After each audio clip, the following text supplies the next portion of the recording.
Hello, and welcome to today's marketing video presentation on email marketing tips and strategies for IT solution providers.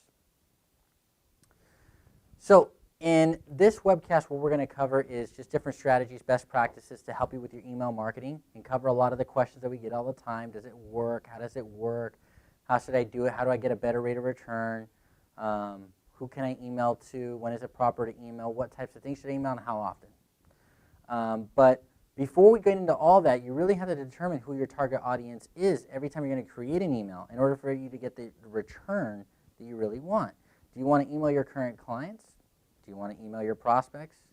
If you're a large enough company, you got to email your employees. Actually, you should email your employees everything you do. But if you're a big enough company, you really got to email them on what's going on so that, once again, we talked about this in a previous video presentation. If someone calls in, you want everyone on your team to know exactly what's going on, what the marketing promotion is.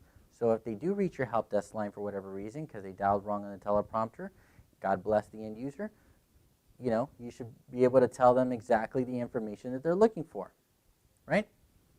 Or do you want to do a combination of them? Is it more of a global touch, press release type thing? Let your employees know, let your clients know, let your vendors know, let everybody know.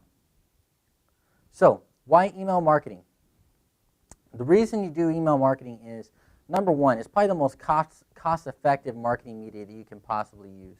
You can sign up with companies like Constant Contact, BizMail, Goldmail, MailChimp, iContact. There's tons, and they all work really, really well. And it doesn't really there's not a significant amount of an investment to get involved with those companies, but you can start getting a database, a list of prospects that you have, and really do a lot of things with them. You can inform them on new business that you've won and that your company's growing. You can educate them on things they want to learn about in their business. You can promote your company's new solutions. You can promote your brand awareness. There's so many different things that you can do with email marketing, which is so important because of the speed that you can get that out, how clean it is, how efficient it is, how much time it really takes. It really just takes writing the copy, which is probably the hardest part, trying to think about what makes it go, what goes there. But we'll talk about what to put in your content so that you don't overthink it and you get a good return out of it. But these are the reasons that you do it from a high level. Now, you're asking yourself, well, what do I include? We talked about this. You want to include anything of value that your company can share, which is if you got a lunch and learn going on or an industry event that you're going to be attending, you want to let them know that. That's a good cause for an email. News about your business if you were in the media recently, and we have a very good video presentation on leveraging the media to grow your company, and we can cross-reference that for some more detail on that specifically. Featured promotions. You guys are doing business with vendors every day. You guys and gals are doing business with new vendors, offering new solutions every day, and you really want to be able to offer those and announce those to your clients and get them excited about it as you are. And then you also want to give them very good business information as well, which is anything that can help them grow their company so they can see your company as a credible resource and you can build some really good credibility with your existing clients. And really, like I said, anything you have to share that adds value and that you feel can help a client gain a new level of trust, new level of confidence, or just get them excited about a new solution that equates to more revenue for your firm, I definitely recommend that. So I seriously suggest that you really think about all the things you can do and leverage email as your friend and do it often. So we talked about what you should include, but what should you avoid? A lot of content, avoid all that. And I'm talking to you, Mr. IT solution provider, that wants to write down an entire novel on how backup works.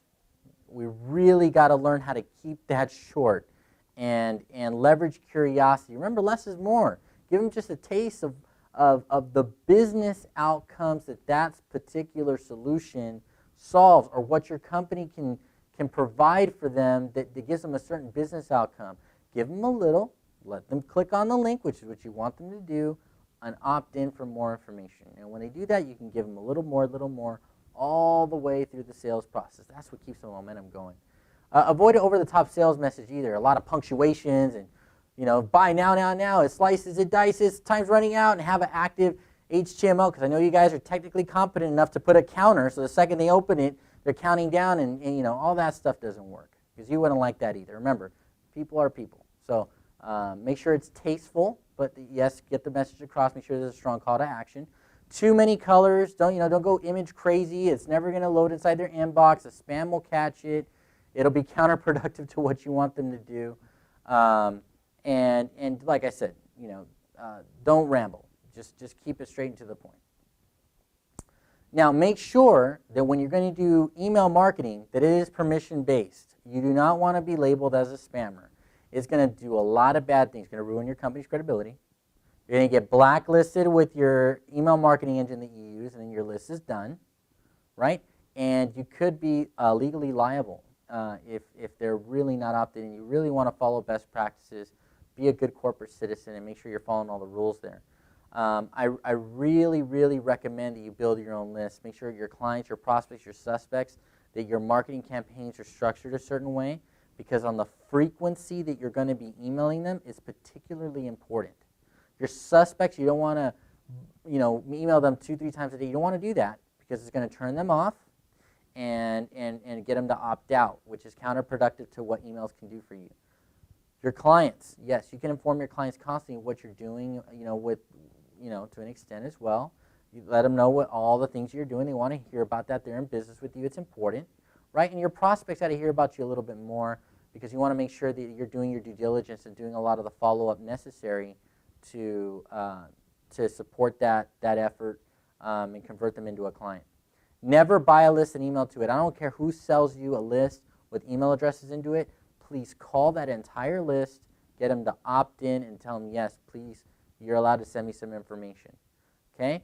You don't want to be labeled as a spammer. A lot of bad things happen when you do that. So what is spam? Any unsolicited email or message, any unwanted correspondence. So when you brag and you boast and you're very too sales aggressive and you're doing that, that can be labeled as spam even if they are opted into your message. If you're super buy now, right now, why wait? And then the speakers go up and you put some code in there that hits the PDA system and everyone knows about it. Yeah, very fun stuff, very cool. We all know that what technology can do, but make sure that you respect your clients and that it's tasteful and it's very professional, and you're leading by example there. Okay, so you don't get labeled as a spammer. Now, canned spam, even if it's not unwanted email, it's just really, people label canned spam as kind of just any promotional advertising-based emails. And there's a clear definition, as you can see right here on the slide next to me. It'll give you some detail, and obviously the slide deck's available for download right below the player. But make sure just understand that. Clients have a certain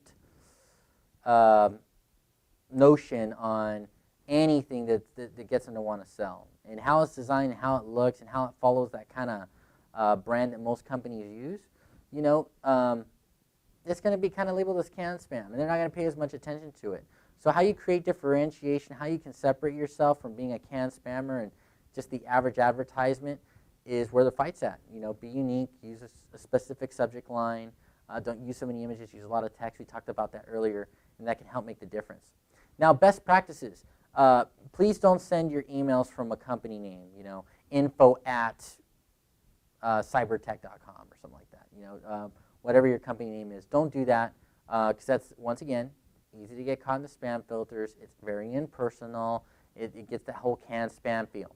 Make sure it comes from a person. Even if that person, you create a separate email alias that goes into kind of like a follow-up folder in your Outlook, that's fine. Just make sure that the domain, it actually comes from a person.